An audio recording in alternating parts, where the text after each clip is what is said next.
ಬೆಲೆ ಏರಿಕೆ, ಸಾಯ್ತಾ ಇದ್ದಾರೆ ಜನ, ಕಣ್ಣೀರಿಡ್ತಾ ಇದ್ದಾರೆ. ಒಂದು ಗುಟ್ಕು ನೀರು ಕುಡಿಯೋಕ್ಕಾಗ್ತಾ ಇಲ್ಲ, ಒಂದು ಗುಟ್ಕು ಕಾಫಿ ಕುಡಿಯೋಕ್ಕಾಗ್ತಾ ಇಲ್ಲ. ಏನಿವ್ರದ್ದು ದರಿದ್ರ ವ್ಯವಸ್ಥೆ? ಒಂದು ಕಡೆ ಯಡಿಯೂರಪ್ಪಂದು, ಒಂದು ಕಡೆ ಕಾಂಗ್ರೆಸ್ನವ್ರದ್ದು, ಒಂದು ಕಡೆ ಶಿವಕುಮಾರ್ ಅವ್ರದ್ದು, ಒಂದು ಕಡೆ ಕುಮಾರಸ್ವಾಮಿ ಅವ್ರದ್ದು, ಒಂದು ಕಡೆ ಇವರು ಸಿದ್ದರಾಮಯ್ಯನವ್ರು ಭದ್ರವಾಗಿದ್ದು ಏನಾರು ಮಾಡಿ ಅಂತಂದರೆ ಅವ್ರು ಅದನ್ನೂ ಮಾಡ್ತಾ ಇಲ್ಲ. ಪರಿಸ್ಥಿತಿ, ಕರ್ನಾಟಕ ರಾಜ್ಯದ ಪರಿಸ್ಥಿತಿ ಡೋಲಾಯಮಾನವಾಗಿ ಹೋಗಿದೆ. ಎಲ್ಲಿ ನೋಡಿ ಅಲ್ಲಿ ದೇವ್ರ ನೋಡೋಕ್ಕೂ ದುಡ್ಡು, ಕಾಫಿ ಕುಡಿಯೋಕೆ ಎಷ್ಟು ದುಡ್ಡು, ಅಕ್ಕಿ ತರಬೇಕಾದ್ರೆ ದುಡ್ಡು, ರಾಗಿ ತರಬೇಕಾದ್ರೆ ದುಡ್ಡು, ಬರೀ ದುಡ್ಡಲ್ಲ ಭಾರಿ ದುಡ್ಡು. ಒಂದೊತ್ತು ಬೆಂಕಿ ಹಚ್ಚಿ ಅಡುಗೆ ಮಾಡಿ ರಾಗಿ ಮುದ್ದೆ ಮಾಡಿ ತಿನ್ನೋದಕ್ಕೆ ಇವತ್ತು ಕೋಟಿ ಕೋಟಿ ಜನರಿಗೆ ಆಗ್ತಾ ಇಲ್ಲ. ಯಾರು ಕೇಳ್ತಾ ಇಲ್ಲ. ಖಾಸಗಿ ಶಿಕ್ಷಣ ಸಂಸ್ಥೆಯವರು ಪ್ರತಿ ಮಕ್ಕಳಿಗೆ ದುಡ್ಡನ್ನ ಏರಿಸಿದ್ದಾರೆ. ಯಾರು ಕೇಳೋರಿಲ್ಲ. ಆಸ್ಪತ್ರೆಗಳಲ್ಲಿ ಔಷಧಿ ಇಲ್ಲ, ರೋಗಿಗಳನ್ನು ಕೇಳೋರಿಲ್ಲ. ಸರ್ಕಾರಿ ಆಸ್ಪತ್ರೆ ಅಂದ್ರೆ ನರಕ ನರಕ ನರಕ.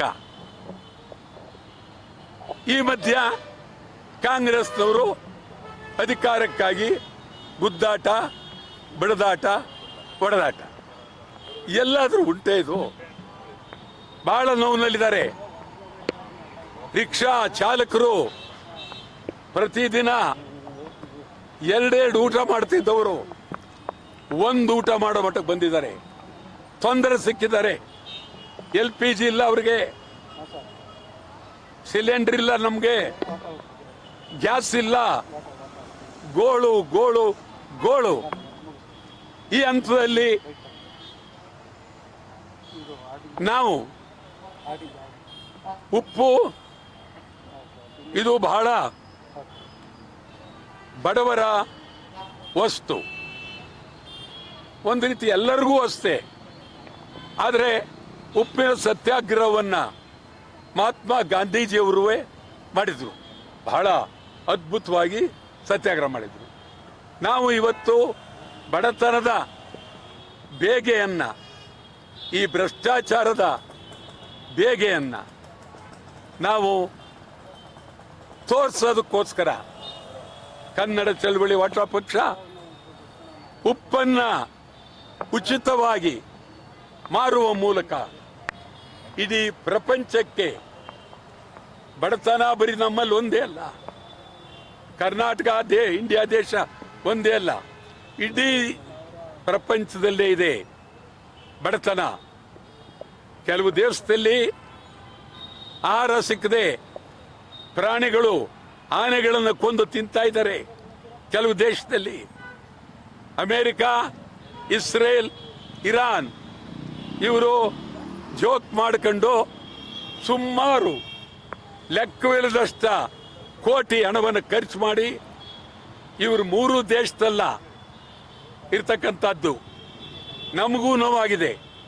ಇವರಿಂದ, ಅಮೆರಿಕದಿಂದ, ಇಸ್ರೇಲ್ನಿಂದ, ಈ ನಮ್ಮ ಇರಾನ್ನಿಂದ ನಮಗೆ ನೋವಾಗಿದೆ.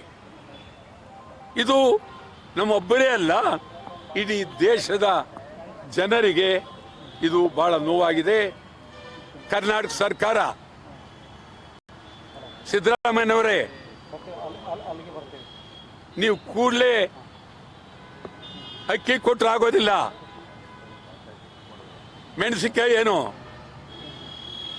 ಬೆಳ್ಳುಳ್ಳಿ ಎಲ್ಲಿ ತಗೋಬೇಕು, ಈರುಳ್ಳಿ ಎಲ್ಲಿ ತಗೊಳ್ಬೇಕು, ಹಾಲು ಎಲ್ಲಿ ತಗೊಳ್ಬೇಕು? ಬಹಳ ಕಷ್ಟದಲ್ಲಿದ್ದೀವಿ.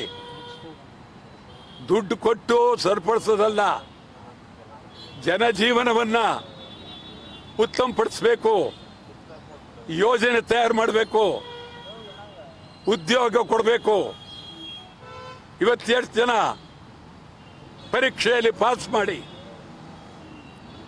ಪದವೀಧರರಾಗಿ ಹಳ್ಳಿಗಳಲ್ಲಿ ಸಾವಿರಾರು ಜನ ಪದವೀಧರ ಕೂತಿದ್ದಾರೆ.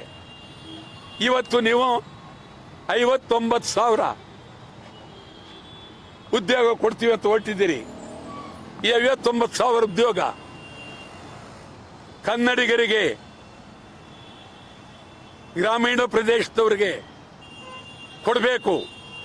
ಬಡತನ ಹೋಗಲೇಬೇಕು. ಖಾಸಗಿ ಶಿಕ್ಷಣ ಸಂಸ್ಥೆಗಳ ದರ್ಬಾರ್, ಪಾಳ್ಯಗಾರಿಕೆ, ದರೋಡೆ ಹೋಗಲೇಬೇಕು. ಮಕ್ಕಳಿಗೆ ಆಗ್ತಕ್ಕಂಥ ಶಿಕ್ಷಣ ವ್ಯಾಪಾರ ನಿಲ್ಲೇಬೇಕು. ಇದು ಕನ್ನಡ ಅಟಲ ಪಕ್ಷ ಇವತ್ತು ತಮ್ಮ ಮೂಲಕ ಇಡೀ ರಾಜ್ಯಕ್ಕೆ ಸಂದೇಶವನ್ನು ಕೊಡ್ತಾ ಇದ್ದೀವಿ. ಎಲ್ಲರೂ